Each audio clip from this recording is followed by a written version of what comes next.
के बारे में सुना? वही मीराबाई जो कृष्ण भक्त हुआ करते थे। इधर आप देखते हैं तो बड़ा वाला जो पैलेस है वो है मीरा पैलेस। उसके पास में जो छोटा पैलेस है वो है पन्ना दाई का पैलेस। पन्ना दाई ने अपने बेटे चंदन का बलिदान देकर यहाँ के जो कुल दीपक थे महाराणा उदय सिंह, उनकी जान बचाई थी। उस समय क्या होता है, हाँ बंदी, उस समय क्या होता है, संग्राम सिंह की जब मृत्यु हो जाती है उनके बच्चे छोटे होते हैं और उनके संग्राम सिंह जी के एक बड़े भाई उनका दासी पुत्र होता है बनवीर। बनवीर सोचता है क्यों न इस मौके का फायदा उठाकर पूरे किले पे अपना अधिकार कर लिया जाए। इसके लिए एक दिन वो मौका देखकर महाराणा विक्रमादित्य का तो कत्ल कर देता है। फिर वो महाराणा उदय सिंह को भी मारने वाला होता है। उस टाइम क्या होता है, इस पैलेस की जो दाई होती है पन्ना दाई, वो क्या करती है कि महाराणा उदय सिंह को यहाँ से सेफली निकालकर कुंभलगढ़ भेज देती है और महाराणा उदय सिंह के बेड पर अपने बेटे चंदन को सुला देती है। जब बनवीर आता है तो महाराणा उदय सिंह समझकर चंदन का कत्ल कर देता है। इस तरह वह अपने बेटे का बलिदान देकर यहाँ के कुल दीपक की जान बचाती है और अपनी स्वामी भक्ति का परिचय देती है। अगर उस टाइम महाराणा उदय सिंह जी को मार दिया जाता तो ना ही महाराणा प्रताप होते और ना ही आगे का इतिहास होता। और दूसरा जैसे मीरा मंदिर है, तो मीराबाई का यहाँ पर ससुराल था। मीराबाई मेड़ता सिटी, हाँ मीराबाई का यहाँ पर ससुराल था। हाँ मीराबाई मेड़ता सिटी के कुड़की गांव की रहने वाली थी। उनकी यहाँ पर शादी हुई थी संग्राम सिंह के बड़े बेटे राजा भोजराज के साथ। लेकिन मीराबाई बचपन से ही भगवान कृष्ण को ही अपना सब कुछ मानती थी। जब उनकी शादी होती है, वो यहाँ पर आती है, तो उनकी कृष्ण भक्ति को देखते हुए उनके जो ससुर होते हैं संग्राम सिंह जी, वो उनके लिए अलग से एक कृष्ण मंदिर बनवाते हैं। इसी मंदिर में मीराबाई भगवान कृष्ण की पूजा करती है। शादी के कुछ समय बाद मीराबाई के जो हस्बैंड होते हैं भोजराज, उनकी नेचुरल डेथ हो जाती है बीमारी की वजह से। बाद में राजगद्दी पर बैठते हैं विक्रमादित्य। तो वो क्या मीराबाई को परेशान करते हैं। वो मीराबाई को बोलते हैं आप सती हो जाइए। पहले एक सती प्रथा भी चलती थी। कौन थे वो?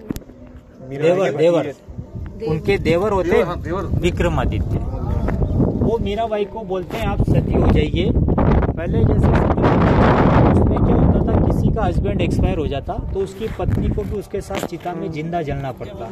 तो मीराबाई बोलती है कि मेरे तो गिरधर गोपाल, दूसरों ने कोई, मेरे सब कुछ भगवान कृष्ण है, तो मैं सती नहीं होंगी।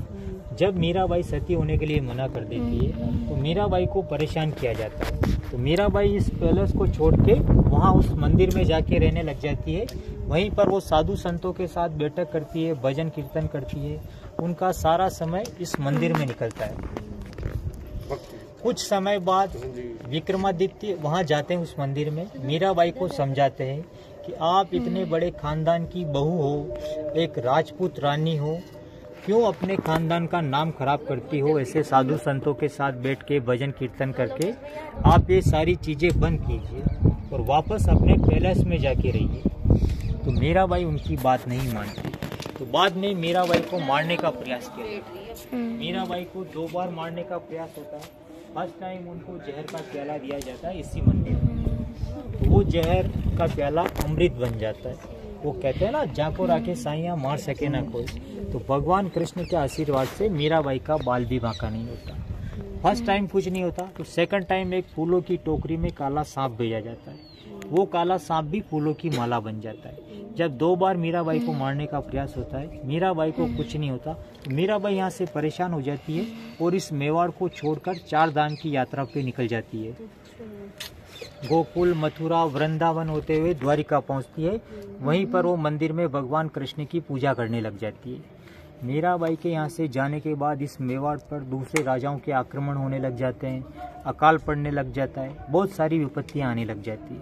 तो राजा के जो सलाहकार होते हैं वो राजा को बोलते हैं आपने मीराबाई के ऊपर इतने अत्याचार किए, उनको परेशान किया, तो ये सब इसीलिए हो रहा है, ये उनका श्राप लग रहा है।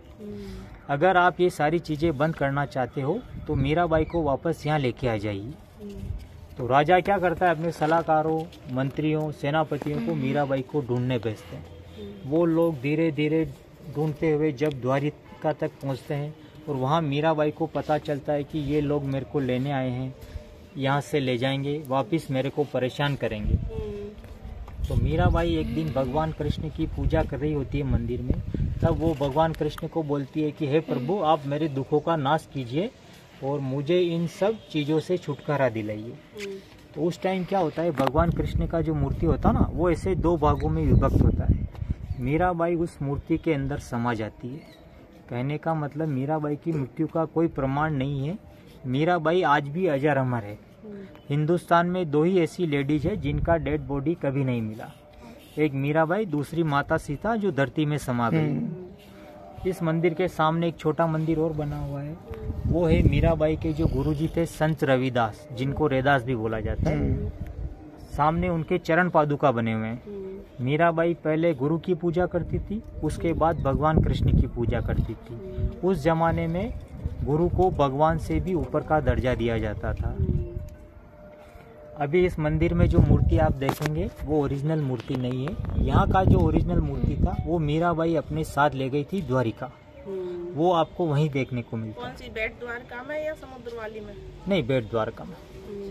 और जैसे यहाँ जो बना हुआ है मंदिर, हाँ, बेट द्वारका में भी ऐसा ही है ना? समुद्र वाली कोई बेट द्वारका बोलते हैं, ऐसा ही मंदिर है। ऐसा ही वहाँ जैसे रणछोड़ दास का मंदिर बना हुआ है, वो मूर्ति वहीं देखने को मिलता है। हाँ, घूमे आए दोनों। बाहर वाला यहाँ जो मंदिर में मूर्ति है ना, पहले क्या यहाँ पर एक तस्वीर लगा हुआ था मीरा और कृष्ण का।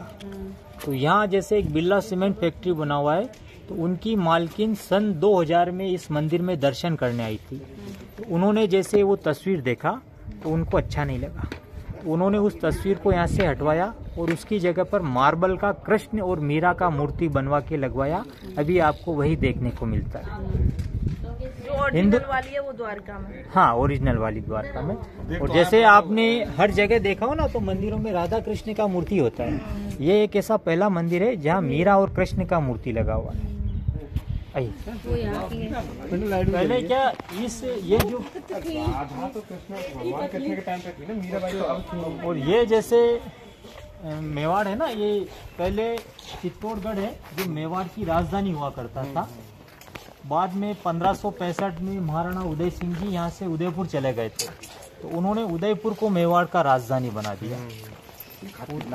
इस किले का जो हिस्ट्री है भैया, हुक्का पीने वाले को हुक्का ही करना चलेगा, तो से लेके 300 वर्ष तक यहाँ मौर्य डायनेस्टी ने राज किया। उसके बाद 8th सेंचुरी में बप्पा रावल आए थे और वहीं से मेवाड़ राजवंश की उदय हुआ था। 728 में कुछ आया था। हाँ, 713 में तो जैसे उनका जन्म हुआ था। हाँ, 753 ईस्वी में उनकी मृत्यु हुई थी। यहाँ जैसे ये 7 ये छोटे बने हुए, तो जो 7 और होते थे ना, उनको इस जगह बांधा जाता था।